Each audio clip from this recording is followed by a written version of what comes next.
du solstice d'été, eh bien, c'est aujourd'hui la journée nationale des peuples autochtones, ce qui veut dire qu'un peu partout au Québec, des activités, des cérémonies se sont déroulées aujourd'hui pour symboliser une période de renouveau et de connexion. Des célébrations qui se veulent évidemment positives, mais qui ont aussi une saveur politique. Marc-Antoine Niès. Chez les peuples autochtones, chaque journée est empreinte d'une symbolique. Et le 21 juin représente une période de renouveau et de connexion. À l'occasion de la Journée nationale des peuples autochtones, de nombreuses activités étaient prévues partout dans la province. Au Vieux-Port de Montréal, un feu a été allumé sur le coup de midi lorsque le soleil a atteint son zénith. Selon la tradition, quand à midi, au jour le plus long, on allume le feu au sol, le ciel et la terre se rencontrent.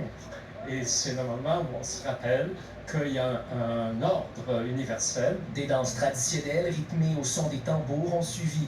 Un événement qui a attiré bon nombre de curieux. Celebrate here on Mohawk territory is really quite significant, and as we know the history of Canada and for Quebec, and this specific spot, that this is where we all met at one time, right? Je crois que c'est important de reconnaître qu'on est des colonisateurs, dans le fond, sur ce continent-ci. Au Jardin botanique, un marché gastronomique et d'artisanat a été organisé, ainsi qu'un spectacle d'Eatsé, une artiste Huron-Wendat.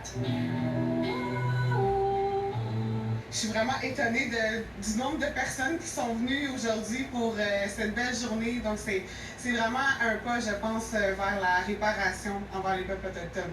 Mais en plus des célébrations, les peuples autochtones en profitent pour faire valoir leurs revendications, comme au sujet du projet de loi 97 qui vise à moderniser le régime forestier en rendant notamment disponible le tiers de la forêt publique à l'exploitation forestière. Pour le moment, c'est certain que la mouture actuelle du projet de loi n'est pas satisfaisante. On est inquiet quant à la protection de la biodiversité et des écosystèmes. Questionné à ce sujet, le ministre responsable des relations avec les Premières Nations n'a pas voulu s'avancer sur la question. C'est une journée pour célébrer les langues et cultures.